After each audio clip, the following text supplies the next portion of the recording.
अलिफ लैला की कहानियाँ। 90 के दशक में लोगों के बीच अलिफ लैला नाम का सीरियल काफी फेमस हुआ था। अलिफ लैला के किस्से और कहानियाँ लोगों के दिलों-दिमाग में आज भी ताज़ा है। ये शब्द अरबी भाषा के अलिफ लैला से लिया गया है, जिसका अर्थ होता है 1000 रातें। अलिफ लैला अरब देशों की कहानियों का एक ऐसा संग्रह है जिसमें प्रेम, धोखा, गम, खुशी, सुख-दुख और वास्तविकता का अद्भुत समन्वय मिलता है। अलिफ लैला की कहानियां बच्चों से लेकर बुजुर्गों तक सभी के बीच लोकप्रिय है। इसी में अलिफ लैला सिंदबाद की कहानियां भी शामिल है। एक जमाने में तो इसकी कहानियां बच्चों के मनोरंजन का प्रमुख साधन हुआ करती थी। ये कहानियां न सिर्फ उनका मनोरंजन करेंगी, बल्कि उनका बौद्धिक विकास और तार्किक शक्ति को भी सुदृढ़ करेंगी। सिंदबाद जहाजी की कहानियां तो आपको एक रोमांचक सफर पर ले जाएंगी।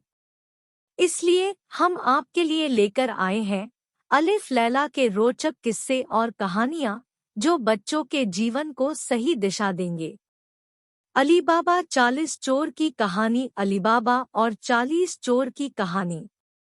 सालों पहले फारस देश में अलीबाबा और कासिम नाम के दो भाई रहते थे।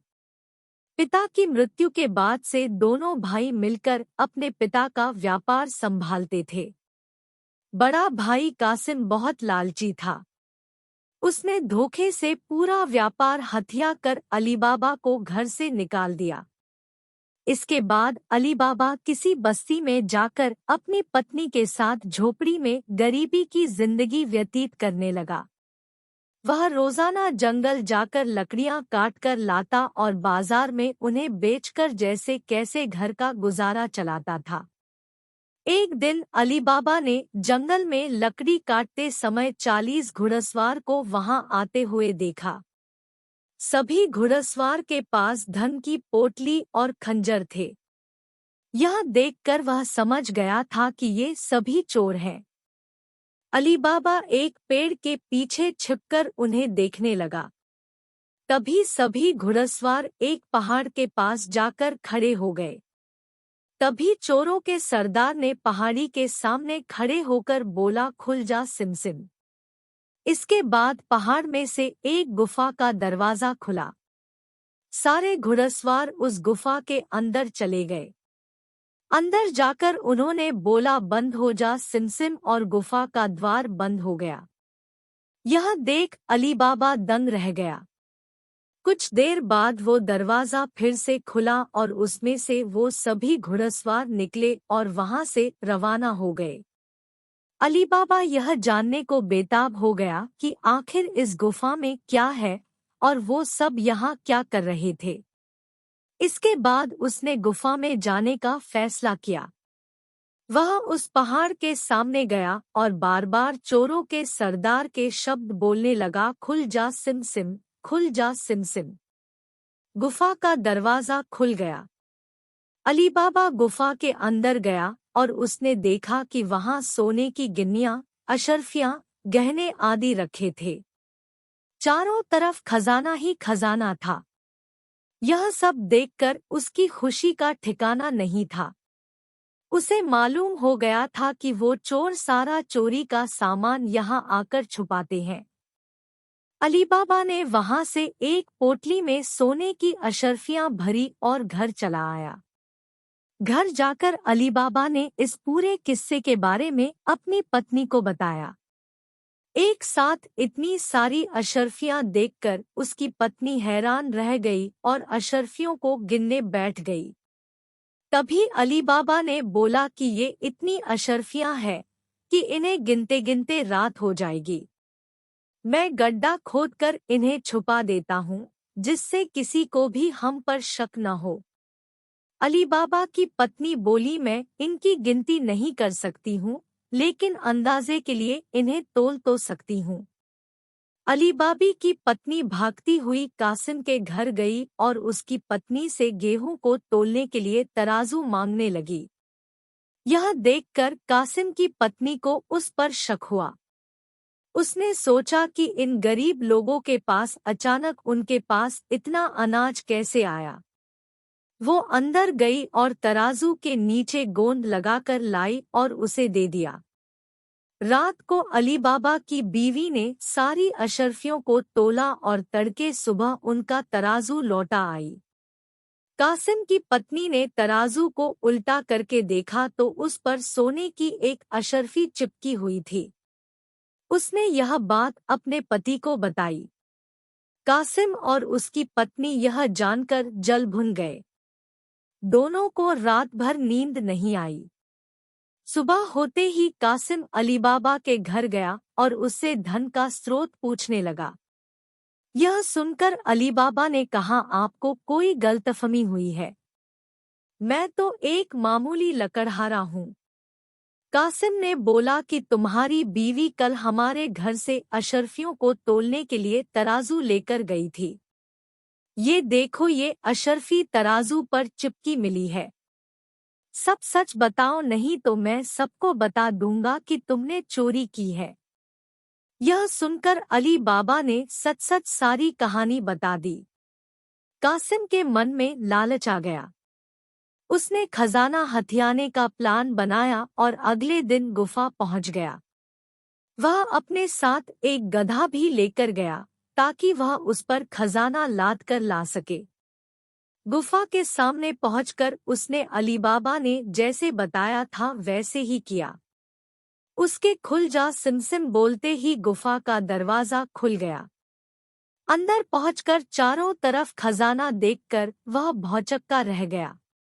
उसने बोरियों में सोने की सिक्के भरे और बाहर निकलते समय क्या बोलना है वही भूल गया। गुफा से बाहर निकलने के कासिम ने तमाम प्रयास किए, लेकिन कोई रास्ता न निकला। वह गुफा के अंदर कैद हो जाता है। कुछ देर बाद जब चोरों का गिरोह वहां पहुंचा तो उन्होंने देखा कि बाहर एक गधा बंधा है। वे समझ जाते हैं कि यहाँ कोई आया है। चोर अंदर जाते हैं और कासिम को ढूंढकर मार देते हैं। इधर जब कासिम घर नहीं पहुंचता तो उसकी पत्नी परेशान हो जाती है और अली बाबा के घर जाकर बड़े भाई को ढूंढकर लाने के लिए बोलती है। अली बाबा ढूंढता हुआ गुफा के पास पहुंचा तो वहां उसने भाई के गधे को घास चरते हुए देखा। वह समझ जाता है कि कासिम अंदर गया था और चोरों ने उसे पकड़ लिया है। अली बाबा जब गुफा के अंदर गया तो उसे कासिम की लाश मिली। अली बाबा लाश को घर लाता है और बिना किसी को बताए प्राकृतिक मौत घोषित करके उसका अंतिम संस्कार कर देता है। कासिम की पत्नी के कहने पर अली बाबा और उसकी पत्नी कासिम का व्यापार संभालने लगते हैं और उसके साथ रहने लगते हैं। वहीं जब चोर गुफा में आते हैं और कासिम की लाश नहीं देखते तो समझ जाते हैं कि खजाने का राज किसी और को भी पता है। वह गांव में जाकर पता लगाते हैं कि कुछ दिनों में किसके घर में मौत हुई है। चोरों को अली बाबा का घर मिल जाता है। चोर ने उसके घर के बाहर क्रॉस का निशान लगा दिया जिससे रात के समय उन्हें उसका घर समझने में आसानी हो। वहीं अली बाबा ने जब अपने घर के बाहर क्रॉस का निशान देखा तो वह समझ गया कि चोरों ने घर का पता लगा लिया है। उसने वैसा ही निशान सबके घर के बाहर लगा दिया। रात में जब चोर आए तो सबके घर पर वैसा निशान बना देखकर दुविधा में पड़ गए और वापस चले गए। चोरों का सरदार चुप चुप बैठने वालों में से नहीं था। उसने उस मोहल्ले में अपने आदमी को भेजकर यह पता लगवाया कि हाल फिलहाल में कौन शख्स वहां अमीर हुआ है। इससे उसे अली बाबा के बारे में पता चला। उसने उसका घर अच्छे से पहचाना और रात के समय में तेल व्यापारी बनकर उसके घर पहुंचा। वह अपने साथ तेल के 40 पीपों को लेकर गया जिसमें 39 में चोर और एक पीपा में तेल था। उसने सोचा कि रात में जब सब सो जाएंगे तो वो सब मिलकर अली बाबा को मार देंगे। उसने अली बाबा से दोस्ती की और रात को उसके घर पर ठहरने की इजाज़त मांगी। अली बाबा ने उसको खाना खिलाया और रात को रुकने की इजाज़त दे दी। अली बाबा की पत्नी को तेल के व्यापारी पर शक हुआ। उसने सारे पीपों को खटखटा कर देखा और वह समझ गई कि एक पीपा में तेल है और बाकी में आदमी है। उसने तभी एक तरकीब निकाली। उसने तेल वाले पीपे से तेल निकाला और गर्म कर बाकी पीपों में डाल दिया। सारे चोरों की मौत हो गई। रात में जब सरदार ने चोरों को निकलने का इशारा किया तो एक भी चोर बाहर नहीं निकला। उसने पीपों को खोलकर देखा तो सभी चोर मर चुके थे। यह देखकर वह इतना डर गया कि अपनी जान को बचाने के लिए वह तुरंत वहां से भाग गया। सुबह अली बाबा की पत्नी ने ये सारी बात अली बाबा को बताई, जिसे जानकर वह बहुत खुश हुआ। अब उन 40 चोरों के सारे खजाने का अकेला मालिक अली बाबा था। वह देश का सबसे अमीर शख्स बन गया था और खुशी खुशी अपनी बीवी बच्चों के साथ रहने लगा। कहानी से सीख: लालच मनुष्य का दुश्मन है। लालच करने से सब काम खराब हो जाते हैं। इसलिए कभी भी लालच नहीं करना चाहिए। Thank you for watching. Please subscribe my channel.